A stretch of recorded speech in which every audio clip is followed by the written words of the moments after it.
Bonjour tout le monde. Je suis dans la forêt là près de chez moi. J'ai envie de partager ce moment avec vous parce que c'est très très beau. Il y a un calme incroyable. Quelques oiseaux qui chantent juste. Et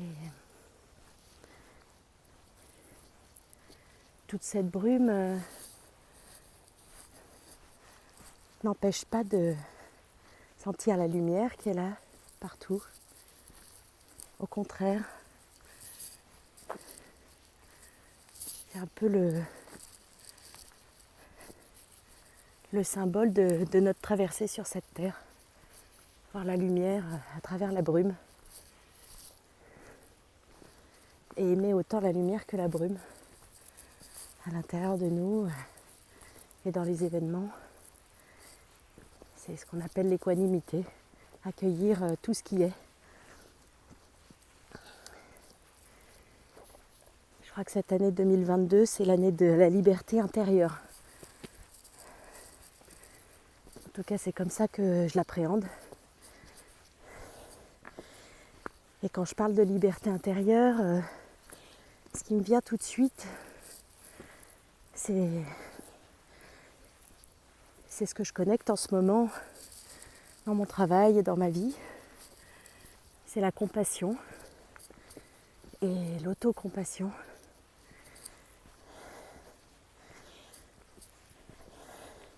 Il y a vraiment un grand risque d'être les uns contre les autres depuis toujours sur cette planète. Et ça continue aujourd'hui encore à se manifester.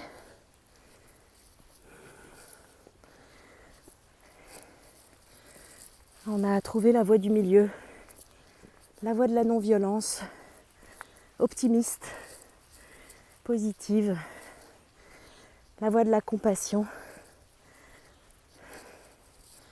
Fondamentalement,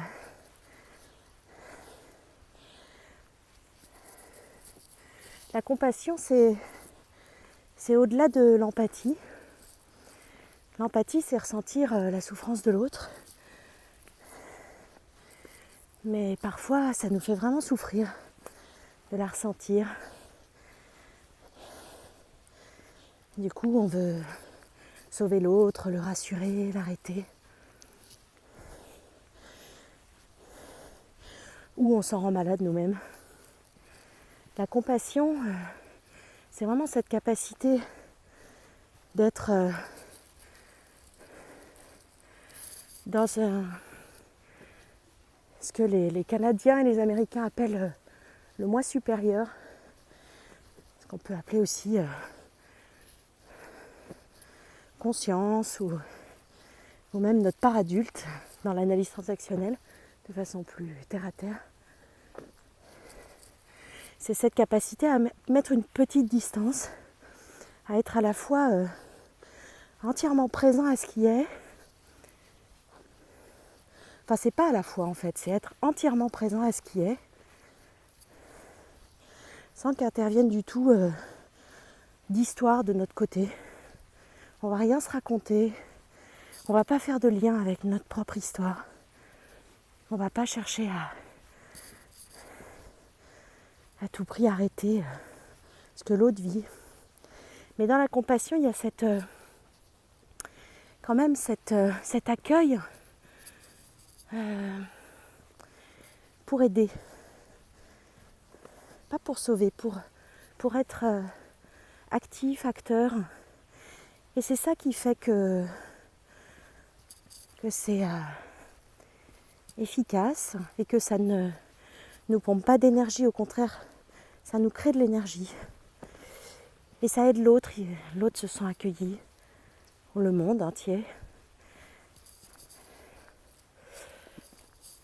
Donc j'ai envie de dire que la compassion, c'est la clé pour sortir de cette dualité là, les gentils, les méchants, les pro-vax, anti-vax, les Français, les Arabes, toute cette différence là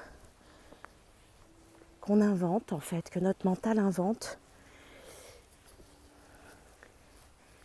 Et en général, ces inventions de notre mental, ces séparations qu'il crée, alors que, observez bien, est-ce que dans la nature on voit une séparation? Regardez bien comme tout est lié, intrinsèquement uni. Ok, là il y a un arbre, là il y a un autre, mais toute cette mousse là,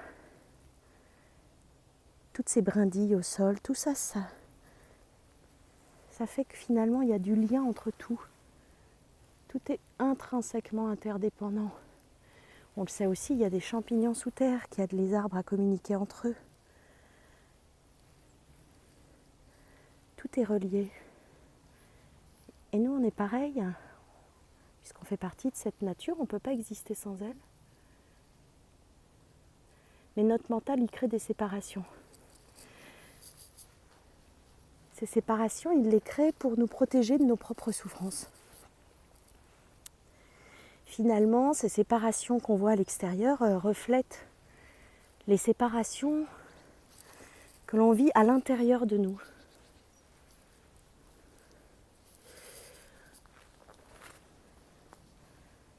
Un enfant qui se fait rejeter parce qu'il est nul, ou voilà, on lui dit que c'est parce qu'il est nul, parce qu'il n'a pas obéi, parce qu'il est moche, parce qu'il fait n'importe quoi. Il va ensuite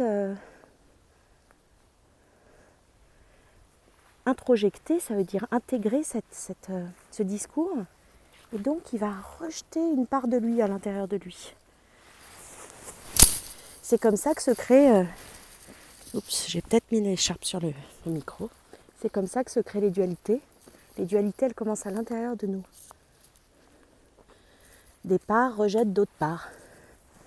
Des parts où souvent a été introjectée de la honte.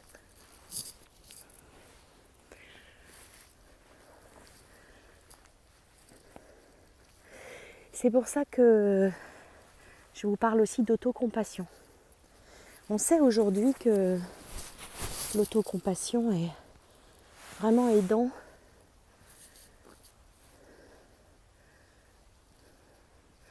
déjà pour guérir soi-même et aussi pour accueillir la souffrance du monde. Elle nous met en empathie, en compassion avec les autres.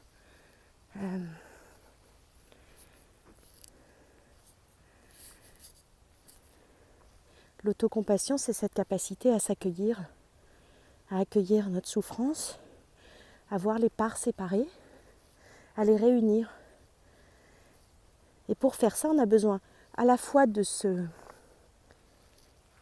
s'identifier à ses parts et en même temps à avoir cette fameuse distance du moi supérieur, d'être dans cet espace où il n'y a plus de personnages. Ça nous permet de voir que nous ne sommes pas ces séparations. Nous sommes l'union, la réunion. Nous sommes la part, l'espace non abîmé où toutes ces parts s'animent, s'activent. Alors,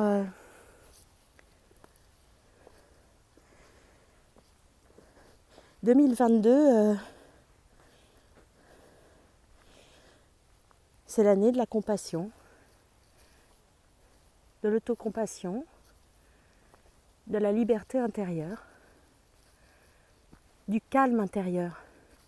Quand il y a toutes ces parts qui sont séparées, des parts qui rejettent d'autres parts, qui humilient d'autres parts, qui abandonnent, qui cachent. Quand il y a des parts cachées, ce qu'on appelle les parts d'ombre, ce qu'on appelle l'inconscient, là on souffre.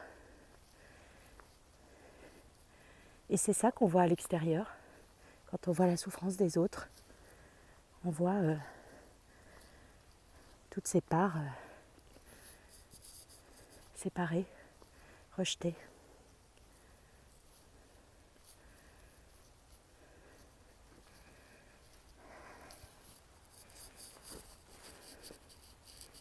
Je pourrais continuer à parler, mais en fait, je crois que